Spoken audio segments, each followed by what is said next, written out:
The German Hanna Reitsch was one of the best test pilots ever. She attended the 1936 Berlin Olympics and participated in the air sports discipline. She broke multiple endurance and altitude records and has flown nearly every German aircraft during her career.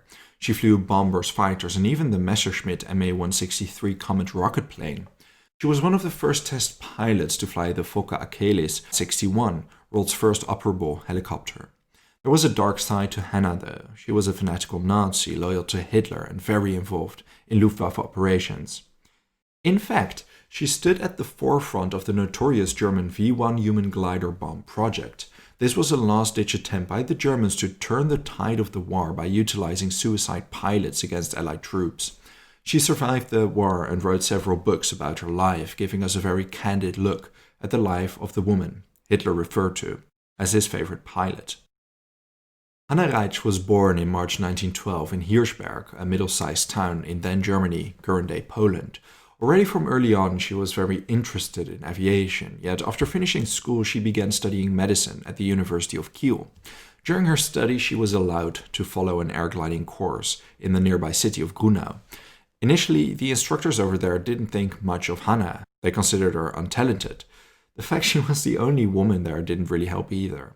Yet she acquired her certificate regardless, and her love for aviation only grew after this experience. In 1932, she dropped out of university to pursue a career in aviation altogether.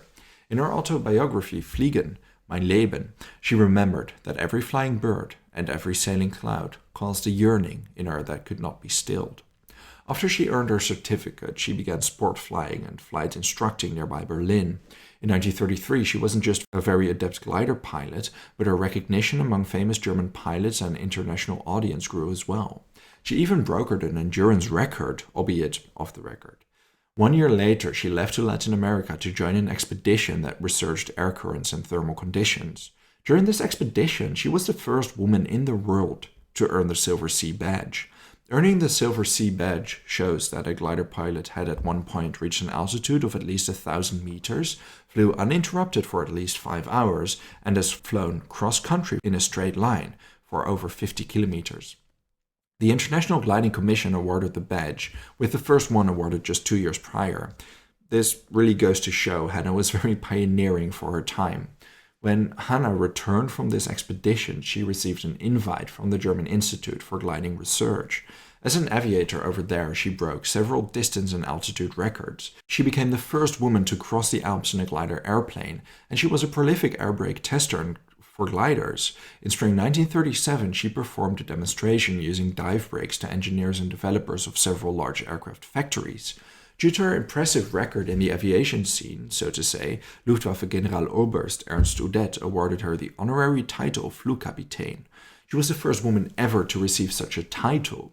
A special Luftwaffe badge was made for her inlaid with brilliance. She rose to fame within Nazi Germany and was seen as a welcome propaganda subject by the Nazi Party. Not surprisingly, she soon entered into service of the Luftwaffe, the Wehrmacht's aerial warfare branch. Her job was to test pilot military planes such as the infamous dive bomber Stuka and the bomber Dornier Do-17Z. At the Berlin Motor Show of 1938, she became one of the first test pilots to fly the Fokker Achilles 61, the first functional helicopter ever built. This test flight earned her the Military Flying Medal. Oh, and pretty interesting, she test flew transport and troop carrying glider, the DFS 230. This glider was used to capture the Belgian fortress Eben Emael, a spectacular operation during the outbreak of the war, and I've created a separate video about that if you're interested. As the Second World War broke out, Hannah was deeply involved in test piloting Luftwaffe aircraft. During some test missions, she flew planes that could easily be described as hazardous, and as such, there have been multiple instances where Hannah put her life on the line to test pilot certain planes. Adolf Hitler awarded her the Iron Cross Second Class in March 1941, precisely because of this. She became the first woman ever to receive an Iron Cross. Yet not too long after disaster struck, during a mission where Hannah was test flying a Messerschmitt Ma-163 Comet, the undercarriage broke off during takeoff. As such, she had to land the plane without any undercarriage. The landing was a disaster and Hannah fractured her skull in 6 different places. The Luftwaffe worried this accident ended her career permanently. She spent 5 months in the hospital recovering. The accident directly led to her being awarded the Iron Cross First Class. She was one of the 3 women ever to receive the medal. The injuries she sustained were rather severe, but they didn't end her career. Now, a little bit of context is necessary for the next part. So, towards the end of the Second World War, a faction of the Luftwaffe planned to modify V-1 flying bombs to nothing less than manned bombs. So, quite literally like a Japanese kamikaze squadron, except we're talking about the German Luftwaffe in the European war theater. Pretty unheard of. Hanna was pretty closely involved in developing these plans. In fact, she was the one to present the idea of Operation Selbstopfer to Hitler. Although Hitler didn't feel the operation could be worth it, as the Luftwaffe's losses kept increasing, he was swayed. Hanna's role in the process was to find volunteers, a task she eagerly carried out. General Günther Korten stood at the head of the operation, training approximately 60 volunteers that signed up as pilots for the glider bombs.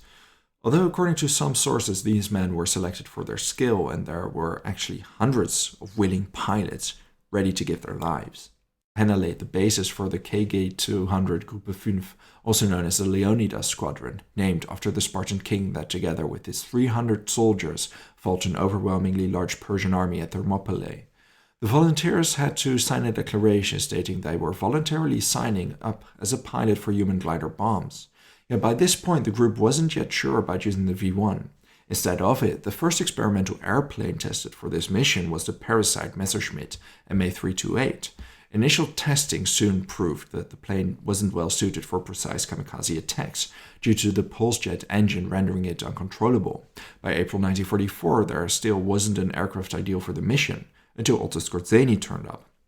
Skorzeny was one of Hitler's favorite commandos.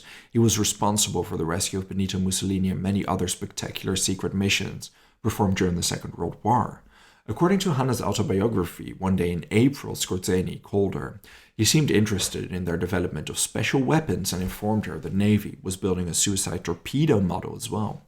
He told her he got the idea during a visit to the V-1 Development Center at Peenemünde.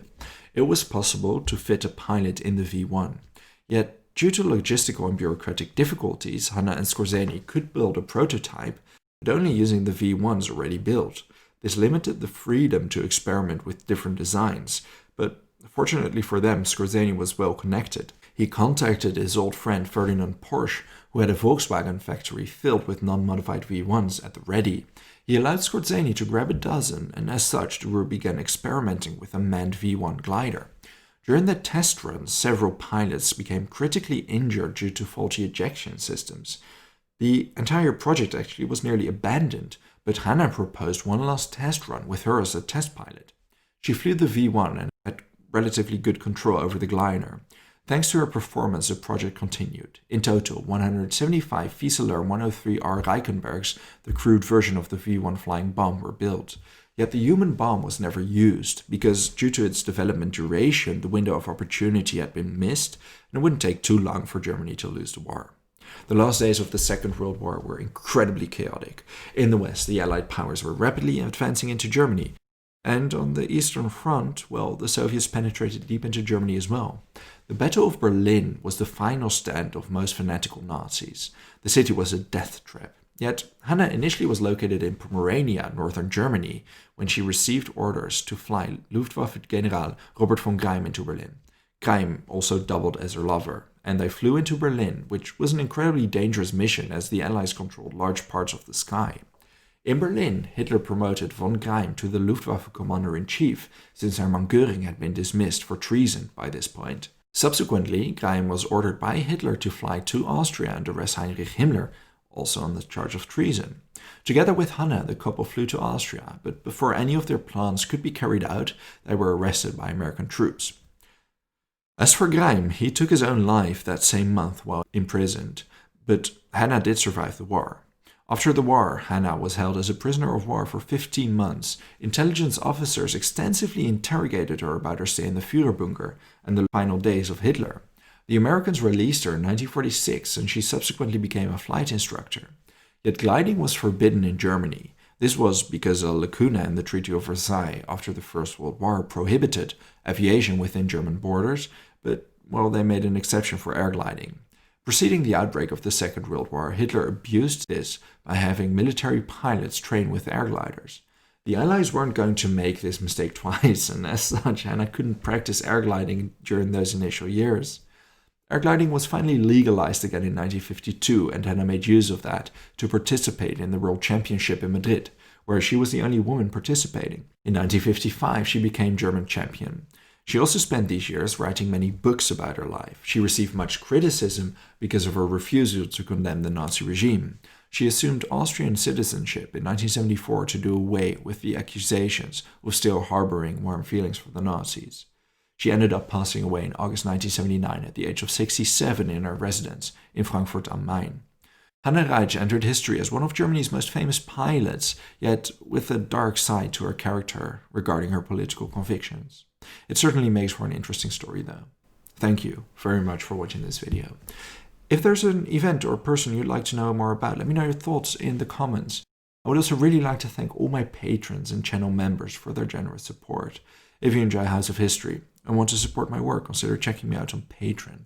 For just $1 a month, you already gain access to the exclusive Patreon series. Don't forget to subscribe. See you next time.